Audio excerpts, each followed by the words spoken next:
位于居港16一列地区的沙洋安水果市场被视为进口水果及华人社区特色商品的重要集散地。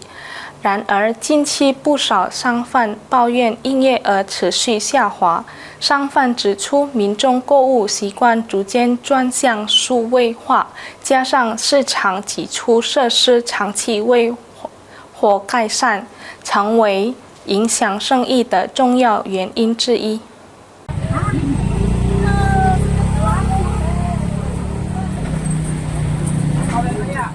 位于居港16一列地区的沙洋安水果市场，长期以来一直在高端水果的贸易中心，尤其是华人社区的首选。在这里，来自中国的进口水果，如苹果、橙子和梨，是主要的商品。然而，近期多数为华裔的商贩抱怨营业额持续下降。他们表示，市场的资金流动日益冷清，受到网购趋势和生活方式转变的影响，甚至有商贩称营业额下降幅度可达50%。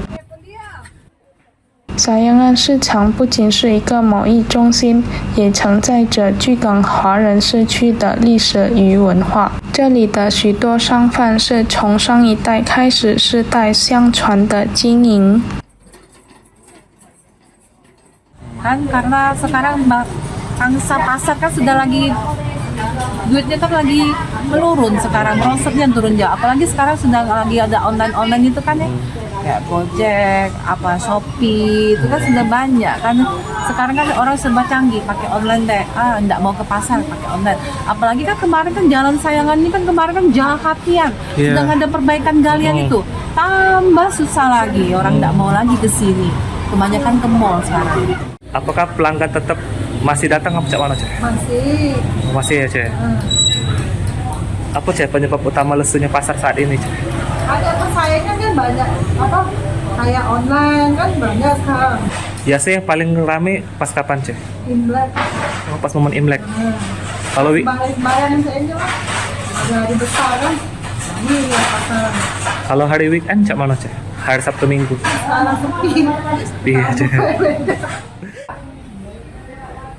在时代冲击和经济挑战之中，沙洋安水果市场依然默默见证着居港华人社区不屈不挠的奋斗精神。他们希望这个市场的生命力不会真正消失。Hafiz Zainul, PAL TV。